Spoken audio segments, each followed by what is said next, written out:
always been a happy, outgoing child, and that didn't really change until probably a couple of months before I tried to commit suicide for the first time.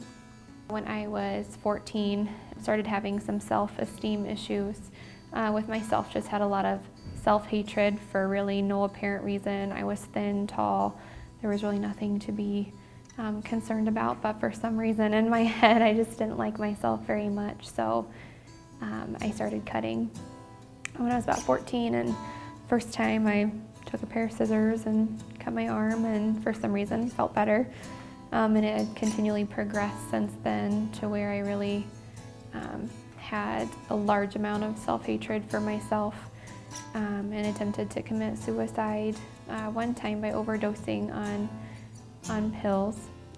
Didn't tell anybody about it and just thought that wouldn't wake up in the morning, and I remember the room spinning.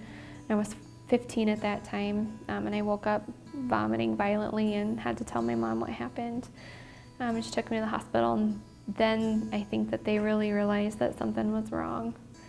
From then on, just had a really hard fight with depression and self-mutilation and just unhealthy behavior with fighting with my parents and sneaking out and underage drinking and things like that. When I first went to Orchard Place, I felt very hurt and angry at my parents.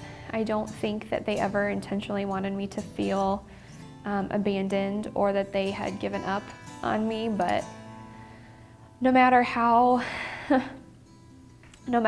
much they tell you this is not what I'm doing, you still feel that way. And it's nothing you can really explain to anybody else besides anybody else that's been there.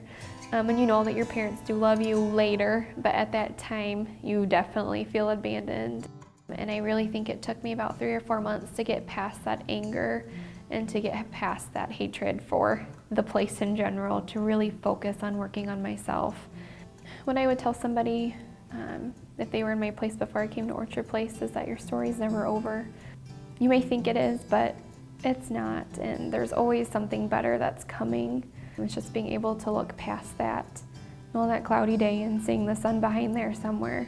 And it's really hard to see when you are 14, 15, 16 years old and your entire life is crashing down around you, but being able to know that there's something better would have gotten me through. Life now is really good. It is crazy to think that there was a point in my life that I thought that ending it was better than anything that could have been the future for me. I have a great marriage. He's a wonderful man and supports me in everything that I do, and he's known me since I've been discharged out of Orchard Place. We started dating 2 days before, which maybe wasn't the most healthy thing at that point in time, but has really grown into a great relationship and a great support system for me. And I'm thriving, I'm young, I'm 25, and I still have a whole lot of life ahead of me. I own my own home and have 3 crazy but wonderful dogs that I get to take care of as well, and I have a great family that support me as well. In the next 5 years, I hope to be finished with my bachelor's in nursing, which is something that I'm working on right now. We would like to move in the next 3 to 4 years or so into just a bigger home and up in northern Iowa, and see where life goes from there too.